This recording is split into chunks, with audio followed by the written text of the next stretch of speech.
Hi, this is Cathy Deaton from Fan the Flame Ministry, sharing with you nuggets of godly wisdom. This episode is titled, What Legacy Will You Leave Behind? It is so incredible to me how God works. The more I have paid attention to that fact in the last few years, the more I want to follow God, even though I can't always see where the road will lead or what I might have to go through in the process. God had a plan to set the Israelites apart as His holy people. He wanted them to be a godly example to the heathen countries around them who worshiped many gods that were not real. God wanted to show those people that He was real and He was the only God who was real.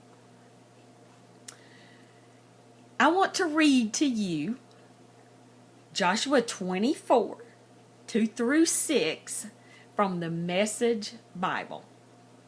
Joshua called together all the tribes of Israel at Shechem.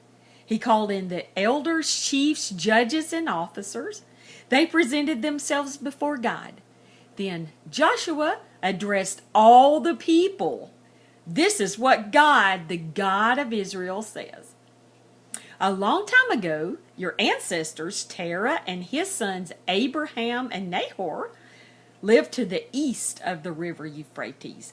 They worshipped other gods. I took your ancestor, Abraham, from the far side of the river. I led him all over the land of Canaan and multiplied his descendants. I gave him Isaac, then I gave Isaac Jacob and Esau. I let Esau have the mountains of Seir as home, but Jacob and his sons ended up in Egypt. I sent Moses and Aaron. I hit Egypt hard with plagues and then led you out of there. I brought your ancestors out of Egypt. You came to the sea, the Egyptians in hot pursuit with chariots and cavalry, to the very edge of the Red Sea. So this is just part of this chapter of what Joshua called them together to tell them. He had one last farewell speech before they separated as tribes and went to live on the land they had conquered with the help of God. In the passage above, Joshua gave a brief synopsis of their history as a nation, beginning with Abraham. One of the things that is interesting about this passage is verse 3. I took your ancestor Abraham from the far side of the river. I led him all over the land of Canaan and multiplied his descendants. God so amazes me how He works. The Israelites were now in possession of the long promised land, but Abraham had camped all over it hundreds of years before as God had led him where to go.